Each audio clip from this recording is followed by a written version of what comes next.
Hello everyone, this is Bench85 and welcome back to another episode of Kerbal Space Program. I was going to start us out in the VAB, but I thought I'd show you the other loading screen, mostly just for the fact that I love this ship. Moon or bust. Yep, that was my thinking for a while. Turns out the bust part tended to happen quite a bit in the first part, but not so much anymore. So, what are we going to do today? Well, we are going to launch a rocket. I did promise that, didn't I? So let's jump right into the VAB, and let's start building. And normally, I'm not going to show you guys too much of the building. Most of it will be done off camera because it takes a while to build some of the more complicated stuff, but I thought I would show you guys at least how to build the first couple. So, let's jump through here. Parachute. Hey. There we go. Okay, so we have the basic command pod Mark 1, which takes one crew member, and we have a parachute. Parachute is important because, well, it gets us back home. Then we're going to have to kick over here, and I'm using mostly stock parts for this stuff right now. I can't drag. Gotta click. Keep forgetting that. I haven't played KSP in a little while. This is a stack decoupler. This is important because it will separate the pod from the rest of your rocket. The important thing to note is this little arrow, and each of them, like this size right here, this one, and our big guy, which should be right here, all have arrows on it. That arrow points to the detach point. So we'll detach right here at the top, which is what we want, the rest of it to fall away. If you were doing it, let's say, I'll just throw this on here quick. Where's the Wildcat? Maverick is too big. Wildcat. So let's say, just to play with things here, that there was actually a fuel tank and everything, and this was a stage you wanted. If you did it like this, when the bottom stage here decouples, it will come apart here, your engine will work. However, if you put it on like this, it will decouple here, it'll stay attached to the engine, and this engine will fire, but it will not produce any thrust because it lists it as something blocking it. So always remember when you're building with decouplers that you put the arrow forward. So I don't need that. Now we're going to build something really simple. Let's see, I need some fuel. Let's grab this stock tank. I'm just curious as to how much fuel I can get out of one of these guys. Let's see. Ooh, oh yeah, that's for Interstellar. Alright, where am I? Here we are. Let's look at the 45. Did 3000 DV, which actually I was hoping for a little bit more. That's okay, we can do that. Let's add one more tank here, and then I'll explain some of the stuff here that I am looking at. Let's grab this tank. Okay, that's good. So, 4300 DV. Delta V is how much work you can do, is what I'm going to put it. It's a simplified term that your rocket can do. The important thing to note, in vanilla Minecraft, you need about 4500 Delta V to get into orbit. That's efficiently. With FAR, which I have installed, you're going to probably use a little bit less, so this should get us into orbit. The other important number here is your TWR. Now, this can obviously change depending on which body you tend to do. If you go on the moon, it becomes 10.69 because gravity is much less. What this basically tells you is if your TWR is 1, that means that you only have enough thrust to counteract gravity. You're not going to go anywhere. If it's less than 1, you have less than what gravity counteracts, and you will definitely not go anywhere. This is a little bit higher than you want it to be for an initial launch stage. With vanilla, probably around 1.7, but with FAR, you probably want it around 1.5. So this is a little bit high, but that's easily manageable. So this rocket should get us into space. So let's kick it out to the launch pad. Although first I'm going to show you here. This is what you can do, is you can go under the crew tab here and you can choose who you want. Of course we're going with Jeb because, well, he is our test pilot.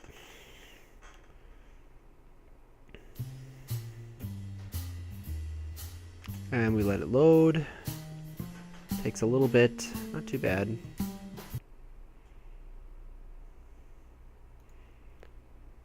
Life support's going to come up.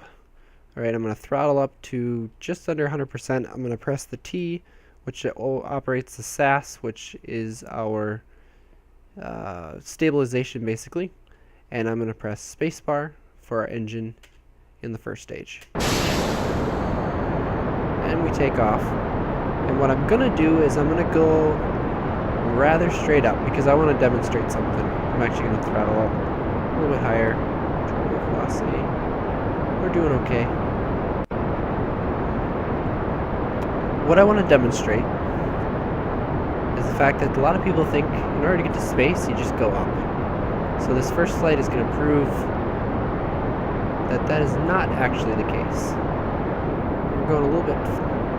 we're not doing too bad in speed. We're watching our fuel here.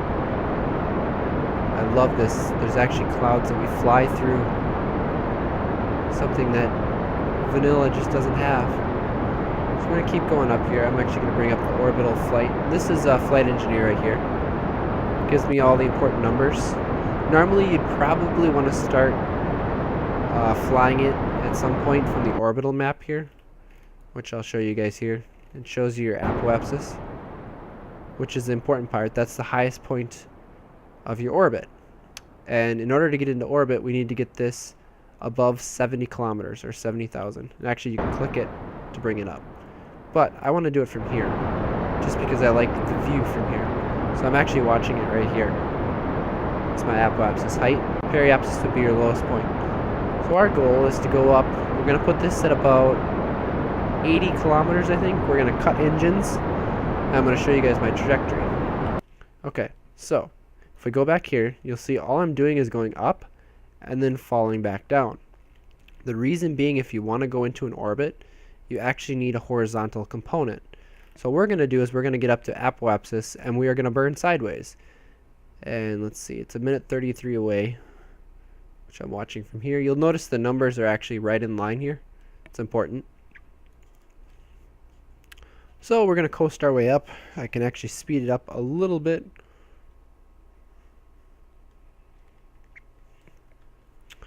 Okay, so this is important to know, our prograde marker. So we're actually starting to fall this way because that's the direction the spacecraft is headed.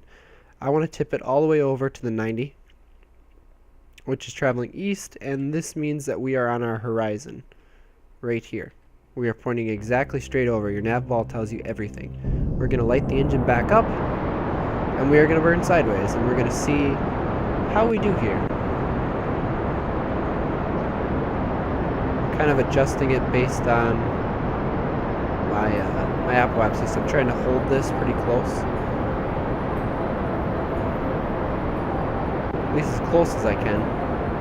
Now we need this periapsis to match the apoapsis, or at least get above 70 kilometers in order to make orbit. Unfortunately, we're also going to run out of fuel, it looks like. This orbital speed needs to be somewhere around 23 to 2400 meters per second. So I don't think we're going to make it, guys. I think this is going to be a failed run. This is getting smaller. We're doing okay, but I don't think we're going to quite make it. Or maybe it's going to be just close and prove me wrong. Well, guess what, guys? We are actually in orbit. I didn't think I had enough, but apparently I did. So it's an 85 by 75, which isn't quite round. How much fuel do we actually have left? Pull this down. We have 27 units of liquid fuel left. That is not a lot. But we are definitely in orbit. And Jeb is very, very happy. In fact, if we go IVA, what can he see? Well, he sees space. If we roll the ship over, there it is. Look at that beautiful blue planet. That is home. Sweet. Alright, so get back out of here. What we're gonna do, I need to watch this. I don't need surface. That's why it's bugging me. Electric charge. Just want to watch this. Alright, we're fine. I don't want waste heat. There we go. So we're gonna have to spin this guy around. Because we need to face the opposite way and we need to re-enter.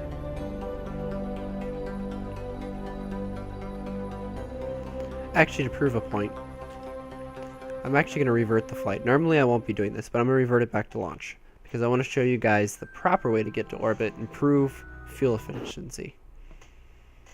So we do the same thing. T, bring it up to right about there, spacebar and take off. Now what I'm going to start doing is doing what is called a gravity turn. With FAR installed, I can actually start doing it right away. But what my goal is to slowly bring about horizontal momentum, horizontal velocity at the same time. And what you can do is just slowly turn it over,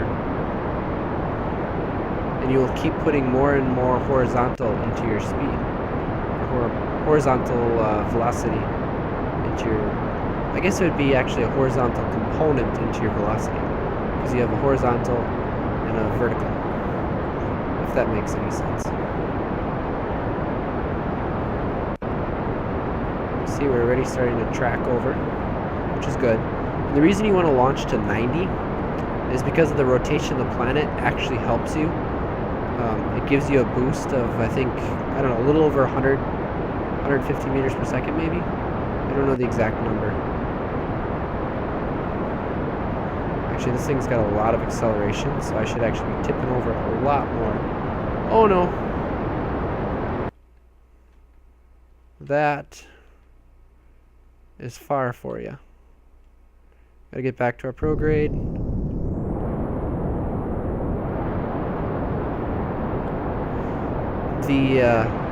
That's the enhanced aerodynamics. I actually turned it over way too fast, and it made it more realistic. Alright, so now we're accelerating sideways. I gotta be careful how I do this. I'm getting up in the upper atmosphere, so it's not too critical that I do this. So I'm at full throttle. I'm turned over. I'm trying to get it straight over because my apoapsis is climbing. I'm actually going to throttle down a little bit. We're still trying to aim for that 80. Oop, I didn't want to cut it. I wanted to go throttle down. So we're letting this periapsis follow, or climb. This distance to, or the time to apoapsis is not exactly where I want it to be, but it's doing okay. I'm still gonna have to cut the engine. An ideal gravity turn, if you do it correctly, when you reach your apoapsis height, your periapsis is actually in orbit as well.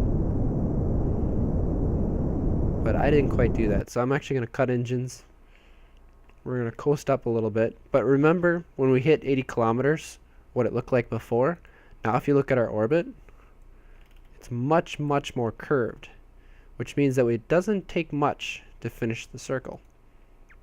Remember, we had 27 units of fuel before. Right now, if I bring this down, we have 127. We have 100 more units at the moment. So we'll have to see how it ends up turning out here. So I'm waiting for this time to apoapsis. Oh, we're in space now. Time to apoapsis to come down. I'm going to bring it down somewhere around, 30 to 20 seconds here. We're going to line ourselves back up. We're going to fire our engine again. Now I'm trying to hold that apoapsis somewhere right around 80. And you can do that by changing your pitch a little bit. If you pitch up away from the horizon, blue means up into the sky, you will increase your apoapsis. If you pitch down towards the planet, if you do it enough,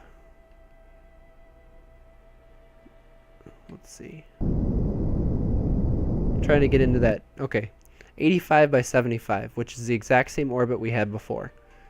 Okay, look at our fuel. We have 65.5 units. We have much more fuel. Now, I did not do an ideal gravity turn. Can't you,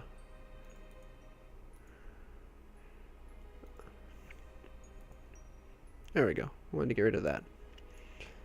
So you could have probably saved a lot more fuel.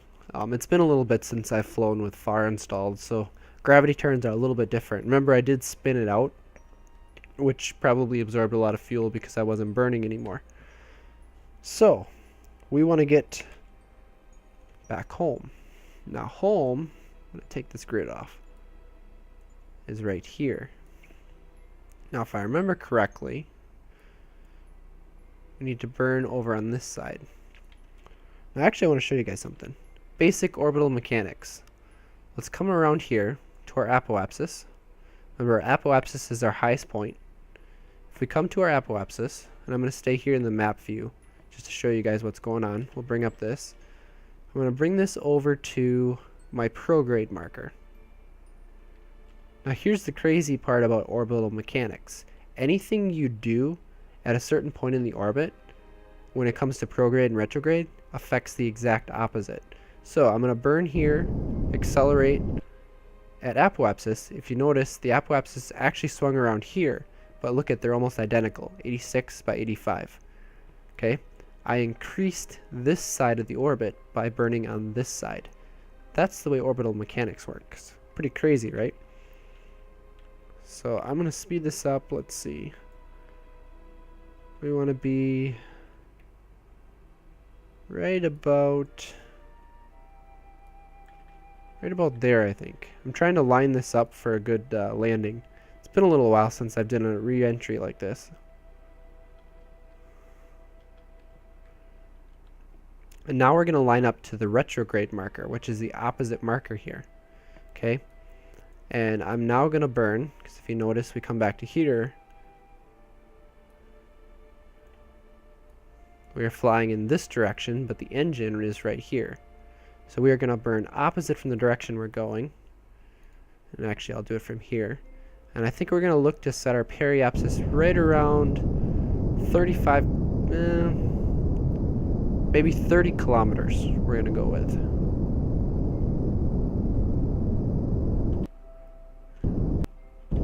Yeah, that works for me.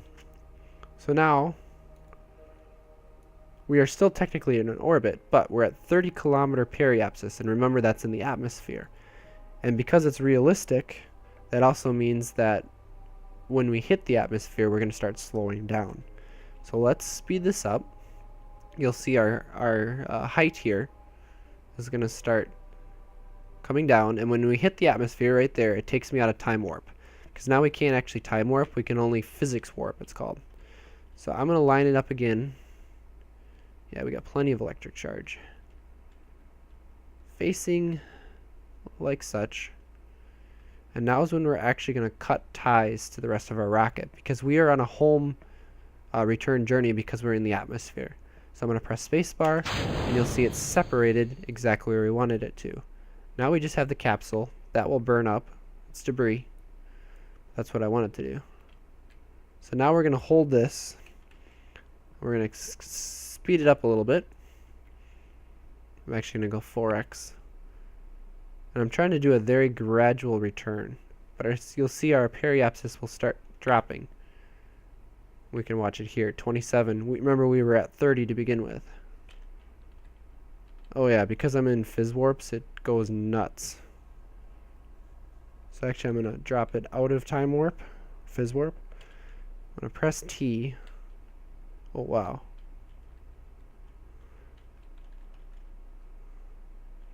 What I'm actually going to do is I'm going to press caps lock. It'll change this to blue. Now I'm in fine tuning mode.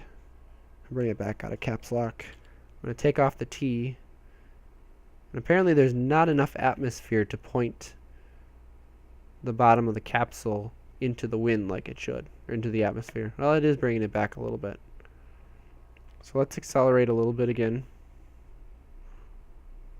Okay, it shifted, meaning that we are coming in for final approach. The camera shifted because we are not technically in orbit anymore. Our periapsis sight fell down. Now if this meets 0, the periapsis, that means we're actually going to land this time around. We won't skip. So it looks like we did a good job of that. Question is, if I look at the map, okay, home is here. Right now our periapsis, or our landing, if you will, where it intersects the planet, is way over here. So obviously I did not time that right. That's okay. We'll just come down, most likely into the ocean, which is not a problem. So we're still coming down. We're doing good. Jebediah is loving this. Now we're going to start getting into the thicker part of the atmosphere here, which means we're going to start seeing some reentry effects. Now because I do not have deadly reentry installed, it's not actually going to be harmful. It's just going to be visual. We do have a heat shield on here technically. So there you go. You see the light amount of it here, the red. In fact, if we go into IVA, I guess you can't really see it. Ooh, now we're spinning.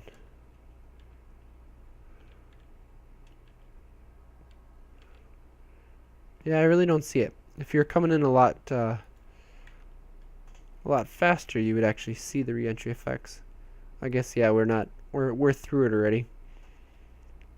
So now we're coming down. We're definitely pointed. And I have, if you notice, I have the SAS off, stabilization, because the capsule itself is locking itself to the prograde marker just because of the aerodynamics of the capsule.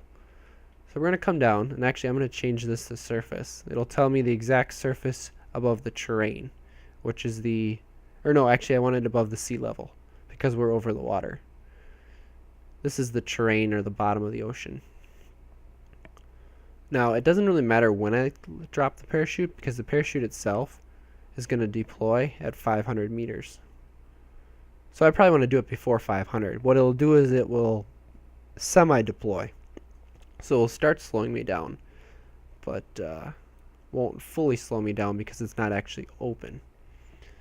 I usually bring it down somewhere around, I don't know, 2,000, maybe 1,500 meters before I'll actually launch it usually.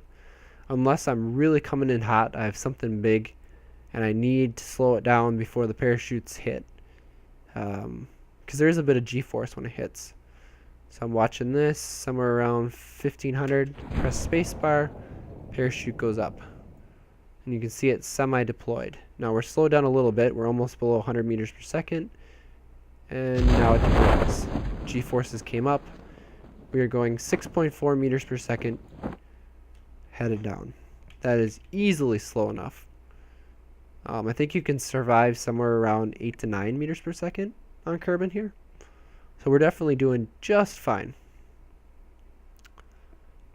We're going to come down, and we do not want to be in phys warp when either the parachute opens or when it touches the surface, because it can screw around with things because you are speeding up physics.